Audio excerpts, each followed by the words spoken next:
everyone. This is Stephen Balch, your instructor for Introduction to Microeconomics at Ozarka College. Today what I want to do is give you just a little bit of feedback on the chapters 9 and 10 activities and also the midterm exam, which were due right before spring break. And then I'm also going to tell you what we've got coming up due for chapters 11 and 12. Okay. So the first thing is, like I said, I did grade the chapters 9 and 10 activities, and the midterm exam has been graded. Those grades have been posted since before spring break. Hopefully you've already gone in and looked at your grades for those activities. If you haven't, go ahead and do that as soon as you can, and let me know if you have any questions at all. I'll be happy to answer any questions that you have. Most of you did well on those activities, including the midterm exam, and so I really appreciate the time and effort that you're putting in, so keep up the good work on that. I have opened up the midterm exam for review purposes, so you can use that to study for the final exam, which we'll have coming up in really just a few weeks now. Just let me know if you have any questions about any of that. And that brings us to what we've got coming up due next. So if we go to the activities page in my Ozarka, right now we are on week 11 of the semester. And we've got chapters 11 and 12 activities due by Saturday, March 30th. And I realize that's the day before Easter. So if you want your weekend free from having to do work for this class, then it would be a good idea to go ahead and be working on these activities this week and get those done before the weekend and turn them in so that you don't have to worry about them this weekend. Just because they're due by Saturday doesn't mean you have to wait until Saturday to start on those.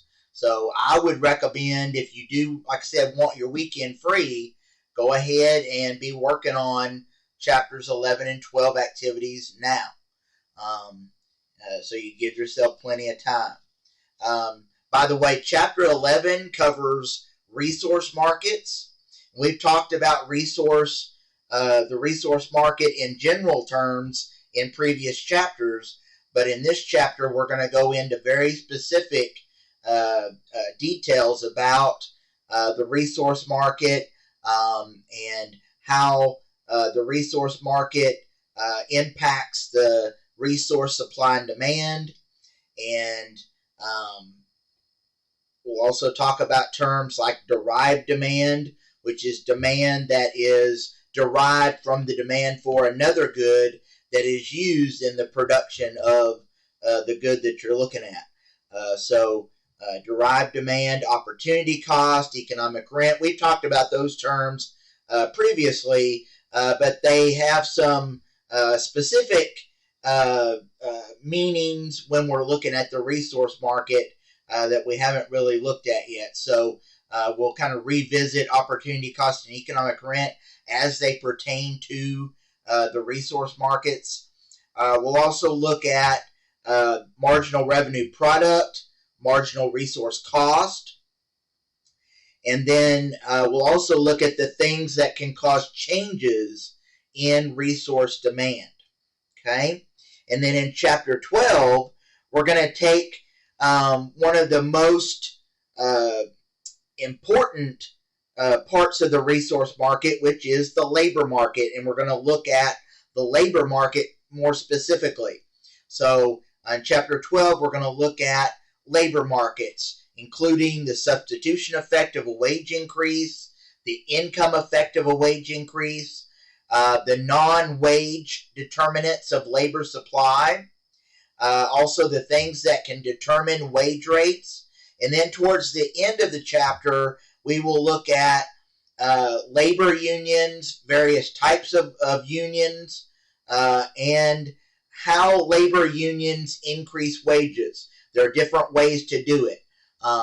And so we'll look at those various ways that labor unions increase wages for their members. All right, and so that's chapters 11 and 12. Again, that's those activities are due by Saturday, March 30th. Remember to use all your available resources. You have your textbook, you have the PowerPoint slides that I've linked on the assignment page in Miles Arca here, and then I've also linked the videos that cover the important concepts from those chapters on the assignment page. So make sure you're using all those resources. The other thing that I need to remind you about is, and I'm sure everybody's looked at it already, but I did post midterm grades before spring break. So hopefully you've already gone in and looked at your midterm grade. If you haven't, go ahead and do that as soon as you can, and let me know if you have any questions at all about your midterm grade. I'll be happy to answer any questions that you have. So that's really all I have for you for today. So just keep working hard. Be working on those chapters 11 and 12 activities. Let me know if you have questions. And other than that, just enjoy the rest of this week and your Easter weekend. And I will talk to you again sometime next week. Thank you.